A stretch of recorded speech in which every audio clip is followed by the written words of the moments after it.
Attorney Renz, nawala ko po yung cellphone na inutang ko. May utang pa rin ba ako kahit wala na yung cellphone? Tara pag-usapan natin. Hi guys, I'm Attorney Renz of Respition Company Law Firm. Kapag nawala ba yung inutang mong cellphone, burado na rin ang yung utang mo.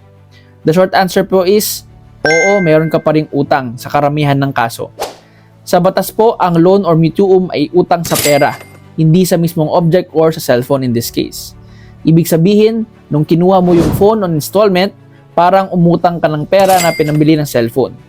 Bilang borrower po, nagiging owner ka ng phone at ang obligasyon mo sa lender ay bayaran ang halaga na napag-usapan, kahit mawala na po yung cellphone. Mahirap rin pong i-claim na act of God or force majeure ang nangyari dahil mayroong intervention ng action or inaction mo. Pwede ka pa rin nilang singilin ayon sa contract, pero may limits naman din po sila.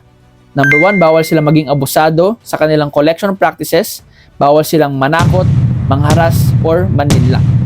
Ilang practical tips po.